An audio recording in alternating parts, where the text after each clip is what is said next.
ఎంతో పురాతనమైన ప్రాధాన్యత ఉన్న కాలువ కాలుష్యం కోరల్లో చిక్కుకుంది. మురుగునీరు చెత్తా చెదారంతో నిండి దోమలకు ఆవాసంగా మారిపోయింది. దుర్గంధం వెదజల్లుతూ వ్యాధులకు నిలయంగా మారింది. ఈ సమస్యకు శాశ్వత పరిష్కారం చూపడం లేదనే ఆవేదన స్థానికుల్లో వినిపిస్తోంది. సుంకేసుల జలాశయం నుంచి ప్రారంభమయ్యే కేసీ కెనాల్ నంద్యాల జిల్లా మీదుగా కడప వరకు ప్రవహిస్తోంది. 1870 ప్రాంతంలో కర్నూలు, కడప కాలువను బ్రిటిష్ ప్రభుత్వం నిర్మించింది. 2 ఉమ్మడి జిల్లాల పరిధిలో వేల ఎకరాలకు సాగునీరు, ఎన్నో గ్రామాలకు తాగునీరు అందిస్తోంది. కర్నూలు నగరంలో 6 కిలోమీటర్ల మేర ఈ కాలువ ప్రవహిస్తోంది. ప్రస్తుతం కేసీ కెనాల్లో నీటి ప్రవాహం లేకపోవడంతో వ్యర్థాలతో నిండిపోయింది. మురుగునీరు భారీగా ఇందులో కలుస్తోంది. పిచ్చి మొక్కలు పెరిగి కాలుష్యకారకంగా మారింది. దుర్గంధం వల్ల దోమలు బాగా పెరిగిపోయాయి. విషజ్వరాలు పంజా విసురుతున్నాయంటూ కాలువకు ఇరువైపులా జీవిస్తున్న ప్రజలు వాపోతున్నారు.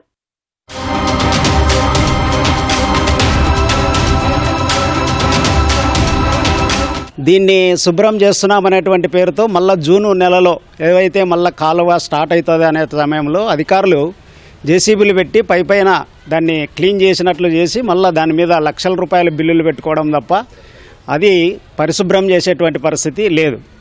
దీనికి శాశ్వతమైనటువంటి పరిష్కారం అంటే 1 ఇరిగేషను, 2 మున్సిపాలిటీ. అంటే ఇది మాది కాదు అని చెప్పి తప్పించుకునేటువంటి పరిస్థితి ఈరోజు కనపడుతుంది.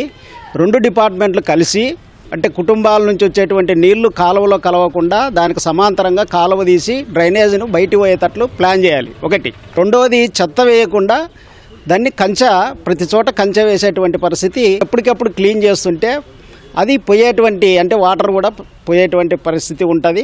ఈరోజు చెత్త తీసుకుపోయే దిక్కు లేక ప్రజలు తప్పని పరిస్థితుల్లో చుట్టుపక్కల ఉండే ప్రజలందరూ అది డంప్ యార్డ్గా మార్చుకునే పరిస్థితి ఉంది. ఈ నగర నడిబొడ్డులో పోతున్న ఈ కేసీ కెనాల్ పైన శ్రద్ధ పెట్టాలా, దాన్ని శుభ్రపరచాలా, ప్రజల్ని అనారోగ్యం నుంచి కాపాడాలా. ఇది కేవలము ఆయకట్టుకు నీళ్ళు ఇచ్చేయడమే కాదు, కింద ఉండే గ్రామాల ప్రజలందరూ దాన్ని తాగునీటిగా వాడుకుంటున్నారు. మొత్తం మురికి నీరంతా దాన్ని చేరడం వల్ల ఈరోజు అనారోగ్యాల పాలవుతున్నారు గ్రామీణ ప్రాంత ప్రజలు కూడా. గతేడాది జూన్లో మంత్రి టీజీ భరత్ కేసీ కాల్వను ప్రక్షాళన చేసి పరిరక్షించారని నీటిపారుదల శాఖ అధికారుల్ని ఆదేశించారు. నాడు అధికారులు ఏమాత్రం పట్టించుకోలేదు. తరువాత వర్షాలు బాగా కురవడం, కేసీ కాల్వకు నీరు విడుదల చేయడంతో మురుగు వ్యర్థాలు కొట్టుకుపోయాయి. తాజాగా నెల క్రితమే నీటి ప్రవాహం ఆగిపోవడం వల్ల పరిస్థితి మళ్లీ మొదటికే వచ్చింది. కేసీ కెనాల్కు ఇరువైపులా ఉన్న కాలనీల వాసులు చెత్త, ఇతర వ్యర్థాల్ని కాల్వలో పడేస్తున్నారు. అధికారులు తక్షణమే కేసీ కెనాల్ను ప్రక్షాళన చేయాలని ప్రజా సంఘాలు కోరుతున్నాయి. ఎక్కడైతే మురుగునీళ్లు ఉన్నాయో ఆ మురుగునీళ్లను శుభ్రం చేయని కారణంగానే ఇంకొక రకమైనటువంటి సమస్యకు అధికారులే కారణమవుతా ఉన్నారు. మేము కోరుతున్నది ఏమంటే నగర నడిబొడ్డున దాదాపు 5 కిలోమీటర్ల వరకు పోతున్నటువంటి కేసీ కెనాల్ని కలెక్టర్ కనిపించదా, మున్సిపల్ అధికారులకు కనిపించదా, లేదా ఇరిగేషన్ అధికారులకు కనిపించదా అని చెప్పేసి మేము అడుగుతా ఉన్నాం. సమస్య అని చెప్పేసి గట్టిగా మాట్లాడినప్పుడు తూతూ మంత్రంగా పనులు మొదలు పెడతారు. అప్పుడు ఆదరబాదరాగా చిన్నగా మేము పని చేస్తున్నామని చెప్పేసి కోట్ల రూపాయలు ఖర్చు పెడుతున్నారు, కానీ ప్రజలకు మాత్రం ఏ రకంగా ఉపయోగం లేదు. నీళ్లు లేనప్పుడు క్రికెట్ ఆడుకునే లేదా ఇతర కార్యక్రమాలు ఆడుకోవడానికి ఉపయోగించుకునే వాళ్ళం మేము చిన్న ఉన్నప్పుడు. ఇప్పుడు దాన్ని చూస్తే మొత్తం అంతా కేసీ కెనాల్ కాదు, డంపియాల్ కెనాల్ లాగా తయారైంది. ఈ కెనాల్ని పరిశుభ్రం చేసి ఈ నీళ్ళని తాగడానికి లేదా వ్యవసాయానికి వాడుకోవడానికి తయారు చేయాలని మేము కోరుతున్నాం. ఈరోజు నీళ్లు మొత్తం బంద్ అయిపోయినాయి, మురికి కూపంలాగా తయారైపోయింది. దుర్వాసన, దోమలు.